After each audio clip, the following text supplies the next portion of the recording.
Welcome back to the first team. Joe DeLeone, Ryan Roberts. Today we're talking about two more 2025 NFL draft prospects, another scouting report episode.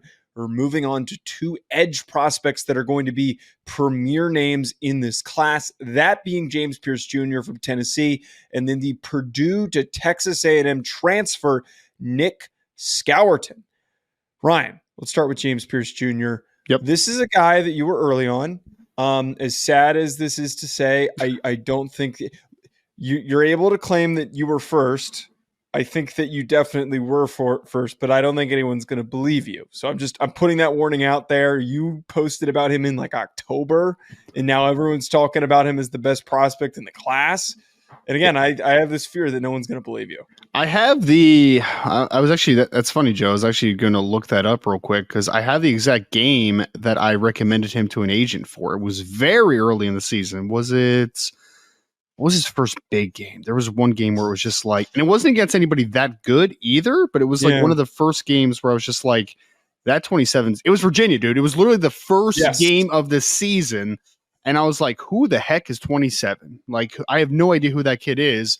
And then obviously you start doing a little bit of digging into his background, and it all started to kind of make a little bit more sense. But, you know, I'm not going to claim I was first because I'm sure there's going to be somebody that's like, hey, I saw a game when he was a true freshman as a backup, and I knew he was going to be the guy. But, yeah, first game of the year, I texted the RPM group chats that, hey, there's this 27 kid who I want to put up for cross checks. This kid I think is legit, and we did recommend him to an agent. Not that matters anymore because he's a projected top 10 overall draft pick and he's probably not going to get picked up by an agent. But that doesn't matter, but he's a great football player, no doubt. Interesting thing about him, just general background wise, he wasn't really in the stratosphere as one, and I'll let you provide a little more context because you always have good notes on these guys, but he wasn't really in the stratosphere as one of the top edge rushers, prospects in his recruiting cycle. He wasn't, and he had this really just amazing, just blooming season last year where he seemingly got better on a week-to-week basis to the point where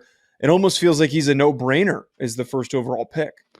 Here is one of the most bizarre recruiting backgrounds of all time, Joe, because if you look at his recruiting background, he came out of the state of North Carolina. He was make sure I have this right. Yeah, he was a Chambers High School player in Charlotte, North Carolina. So he was a part of I guess that would be the 2022 recruiting class. Yeah, I think that's correct. Yep. Weird one, though. Ready? From the rankings perspective. He was rated as a 5-star by On3. On3 had him as the number 11 overall player in the class, the number 2 edge rusher in that class. So he was rated as a 5-star. But then the next two guys that were highest on him were 247 Sports and Rivals, who were very close to one another. One had him as number 160 overall player. The other one had him as 173, Joe. But that's not the weird part, okay? It's not the weird part. ESPN had him ranked as a 3-star recruit. Okay, stop. Don't bring up the ESPN rankings. I don't even know who does them. Well, like I have a general idea who does the 247 rankings because I listen to their recruiting show just to kind of know who's these next up-and-comers. Yes. Working for Yahoo, I know who some of the Rivals folks are just from seeing their stuff put out there, but I have no idea who ESPN is, so we're not talking about them. Any other tidbits on his background before we break him down? It's just super bizarre, man, because again, 5-star, 2 mid-4 stars, and then a 3-star. Yeah. It's just very kind of all over the place. But, I mean, pretty general background. You know, again, Charlotte, North Carolina kid, listed 6'5", 242 pounds. Played a decent amount as a freshman, but was really just kind of getting his feet wet. His breakout became this past year, all-SEC performer, 10-plus sacks, 12.5 tackles for loss.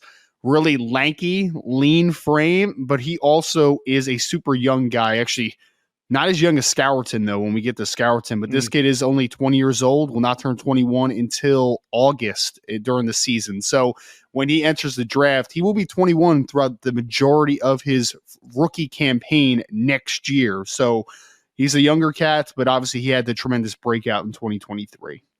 You mentioned the length and the leanness. He's listed at 240. I kind of think that he needs to get up to the Nick Scourton weight and be a little more like 255-ish, 250-ish, maybe even go a little heavier than that.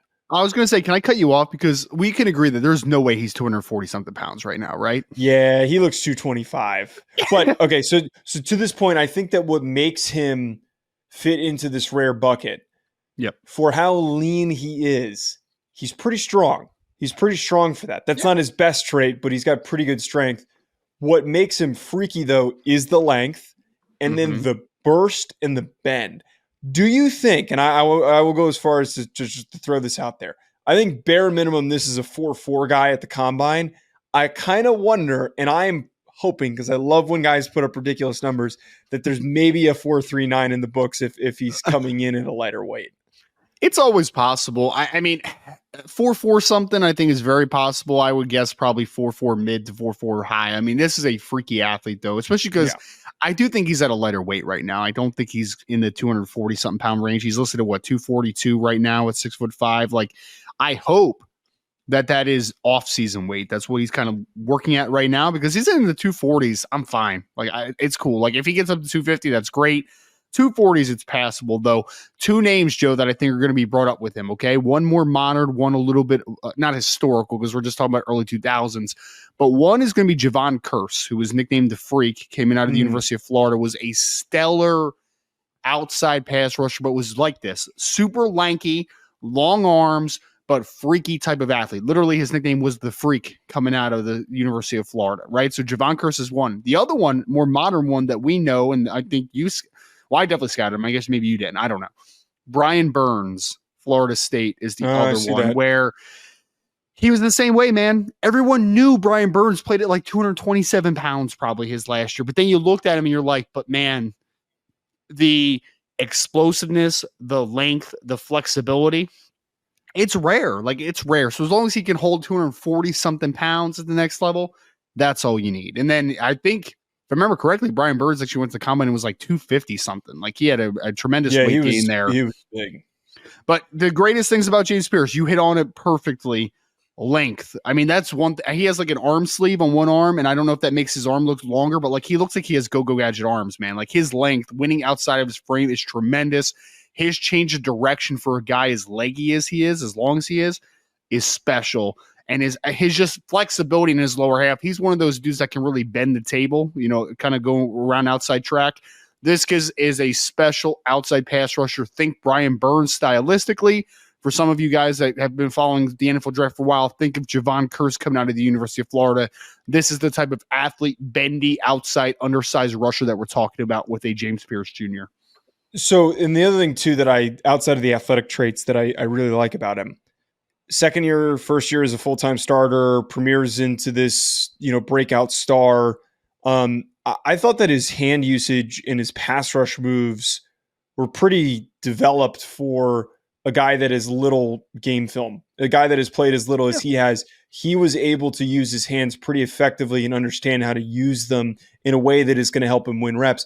And I think that also his motor, man, it rivals that of Will Anderson, who, when we watched and we talked about Will Anderson, that was the one thing that I said, put him into a generational bucket, that he's got all the traits, but he plays a million miles an hour. And I see James Pearce doing that. At the very least, you can tell there's things that need to be worked on. He needs to add to his frame. And we're talking about some of these deficiencies, but I know that he is going to give 110% on every single rep. On top of this, he is and has been posting videos with Lietu Latu's pass rush coach, whose name is escaping me, who actually I think has come on the show a while ago.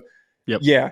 The fact that he's working with Latu's hand usage guy, and Latu was a technician, not saying he's going to get to Latu level, makes me feel overall pretty optimistic. One deficiency I want to throw out there, though, and this is an obvious one, talking about him not having a ton of weight, just doesn't anchor very well against the run. Sure. His impact against the run is pretty limited because he does not have the weight in his ass. He hasn't had enough milkshakes to really hold down and try to locate the football. There's a couple of times where you can really see him get, scooped out, driven out. And then if there's like a tight end helping a tackle in any instance, he's definitely getting driven off the ball. And that's the one thing he needs to work on. Yeah, I mean, look, he is a 20-year-old right now, which means he was 19 years old throughout the majority of, or a decent amount of, the 2023 season. So this is still a younger guy. And again, I hope that weight gain is, because I know that rosters lie to us a lot, but there is just zero chance that he was 242 pounds last year. I would be shocked if he was anywhere close to that weight. I hope that he had a good weight. The one good thing, Joe, before I kind of, put a cherry on top of the weaknesses column, is, I was just looking through his game logs. And even the games where he didn't show up maybe on the box score to the production level that you would see in some other games, I felt like he was still making his impact known, like in every single game, even against Georgia, where he didn't have a single sack or a tackle for loss. I still noticed him all the time, right? You still see 27 flash and flash and flash, which I think is really important of a note. But I mean, again, 242 pounds, maybe right now. He's a lighter guy. You can't expect him to be able to play at the point of attack consistently against bigger offensive tackles or anchoring against double teams or just having an extra blocker in and be able to create instant impact and penetration as far as power in his hands. Like, it's just not going to be there for him. This is a lightly built outside track kid who is going to have to use flexibility and foot speed to win in the run game right now. As he develops power, then maybe he becomes a more steady run defender as far as setting the edge and working at the point of attack. But right now, you need to know his limitations.